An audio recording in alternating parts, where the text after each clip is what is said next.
Irmãos, nós temos estudado o livro de Gênesis, o livro dos princípios. E nós tomamos como base os 7 dias da criação para estudar os 7 personagens do livro de Gênesis.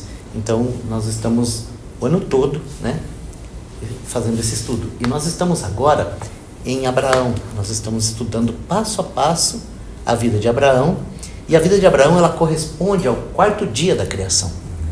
Então, eu gostaria de reler para vocês, ainda que nós já relemos isso tantas vezes, e vamos continuar relendo até terminarmos o assunto do livro de Abraão. Mas quando nós chegamos aqui em Gênesis capítulo 1, do versículo 14 em diante, eu não vou ler todo o texto, eu quero tomar aqui só algumas expressões para aquilo que eu gostaria de compartilhar com vocês hoje. Então, no versículo 14, onde começa aqui a falar do 4º dia, disse assim: e disse Deus, haja luminares na expansão dos céus. Algumas traduções falam luzeiros, haja luzeiros. Eu preciso dizer isso, ainda que eu já devo ter dito várias vezes para os irmãos, mas esse haja aqui no original, não é aquela palavra bereshit, que é Deus criando do nada, que é uma outra palavra, que o significado dela é faça aparecer. Ou seja, já estava lá, só que alguma coisa havia acontecido que não era possível ser visto. É como, vamos dizer assim, num dia de temporal, Então, está tendo um temporal aqui na Terra, não quer dizer que o Sol e a Lua deixou de existir. Mas quando o céu se abre, aí a gente consegue enxergar o Sol, a Lua, as estrelas. Então, essa é a ideia desse haja aqui. Haja luminares na expansão dos céus, para haver separação entre o dia e a noite.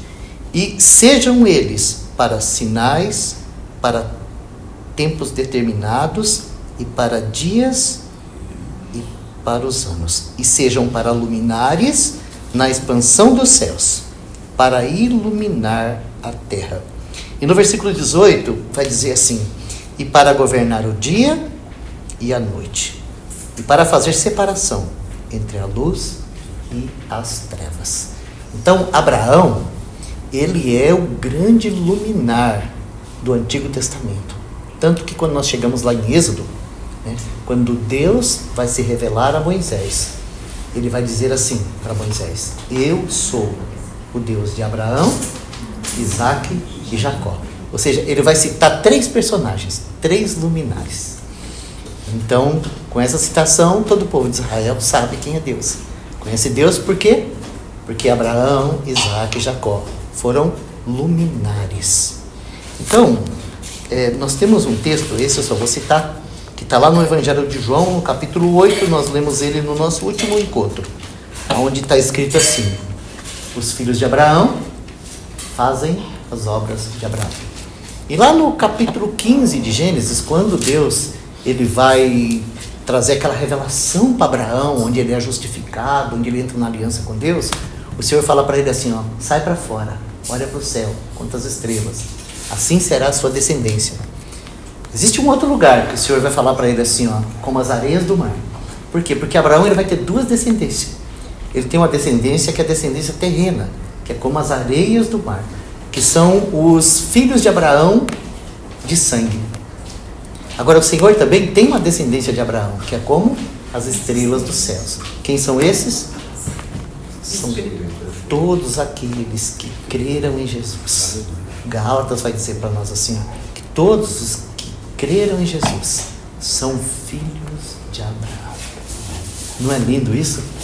Então, em outras palavras, quando nós recebemos Jesus, nós recebemos luz. Não foi assim que a sua mãe falou lá no funeral?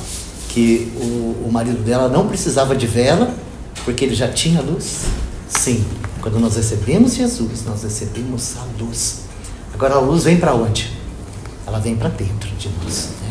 Então, tem um texto, esse eu quero ler com vocês, que se encontra lá em 2 Coríntios, no capítulo 4, onde Paulo vai falar da experiência dele, e ele vai usar Gênesis 1 também. Então, Paulo aqui vai falar da experiência de conversão dele. E ele vai dizer assim, ó.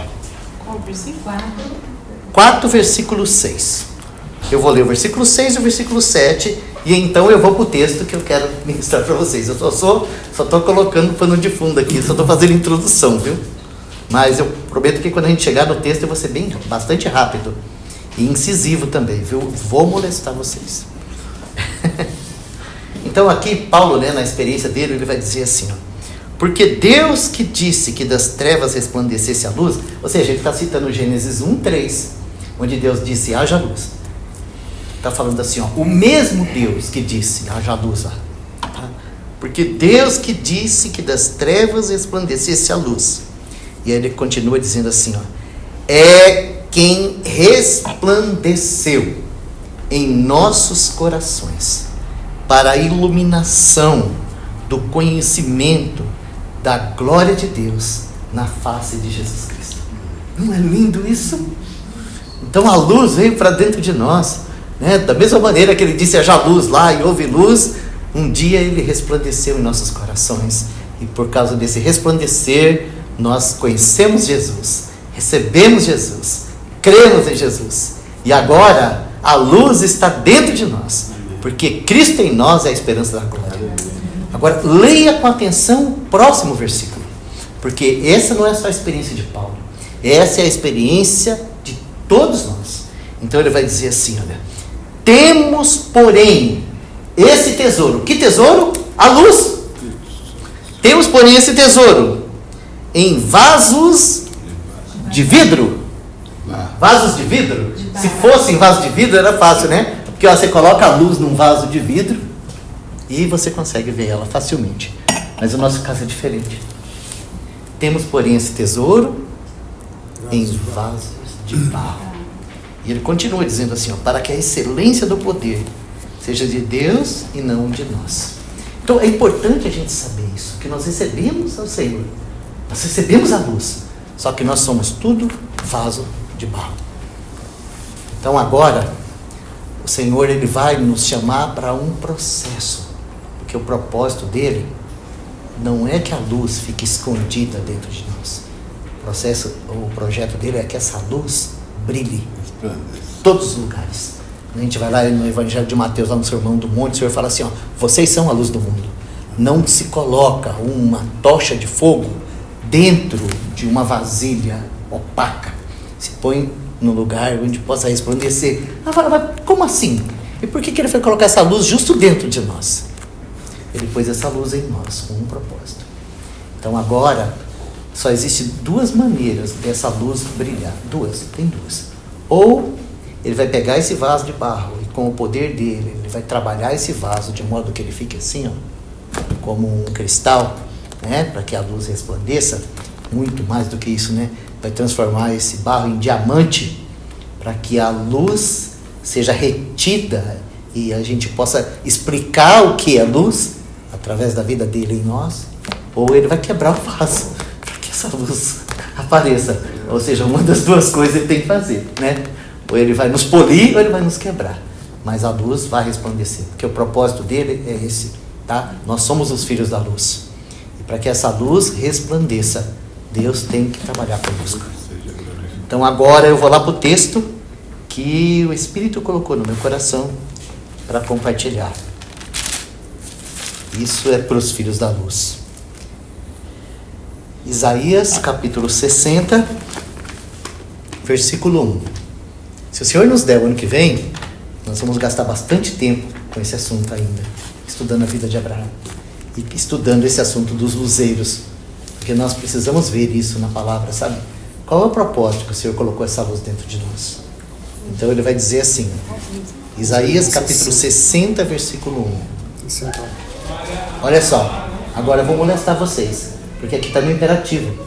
Ele vai falar assim, ó, levanta-te, resplandece, porque vem a tua luz, e a glória do Senhor vai nascendo sobre ti. Ou seja, o Senhor está desejoso de que a gente se posicione como filhos da luz, que a gente anseie, deseje que a luz dele resplandeça em nós.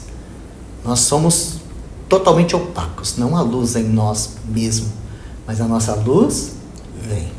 Não é maravilhoso isso? Então nós podemos resplandecer, porque a luz vem. Quando a gente fala desse assunto de vaso de barro, né? Aqui da Terra dá pra gente ver alguns astros. E tem alguns que possuem luz própria, como o Sol, por exemplo. Mas tem outros que não, né? Eu não me lembro o nome daquela estrela que aparece bem de manhã, que a gente vê bem cedinho, quando amanhece o dia. Como que é o nome daquela estrela que aparece 5 horas da manhã, quando amanhece o dia? Hã? A gente chama de Dalva, mas é o nome é um planeta. Vênus. É Vênus. Vênus não tem luz. Mas 5 horas da manhã, quando a luz do sol bate nele, a gente olha e vê uma estrela, né? A lua não tem luz, é um vaso de barro, né? Mas quando o sol bate nela, nós olhamos, nossa, que lua linda! Então não tem desculpa para nós, sabe? O Senhor, Ele nos ilumina para que a luz dele brilhe para outros. Então que o Senhor nos ajude a ter compreensão mais clara disso. Que o Senhor nos chamou para isso. Nós somos os filhos da luz. Então nós temos que andar como filhos da luz. E a palavra de Deus vai nos mostrar isso de uma maneira muito prática.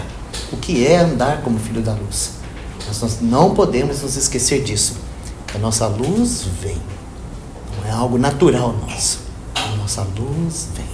Então se nós formos cheios de Cristo, nós vamos poder andar como filhos da luz, para que esse mundo tenebroso tenha luz.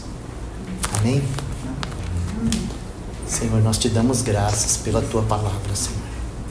E assim como o Senhor fez de Abraão um luzeiro para a sua família, para a história, para a palavra, para nós, assim também a tua palavra diz que nós somos os filhos da luz. Então nós queremos, Senhor, nos expor diante de Cristo, que é a tua luz, para que a luz do Senhor trabalhe conosco. A tua palavra, a tua verdade, a tua vontade, as tuas circunstâncias, nos faça pessoas transparentes, que possam transmitir a luz. Nós te pedimos, ó Deus, e te agradecemos. Em nome de Jesus.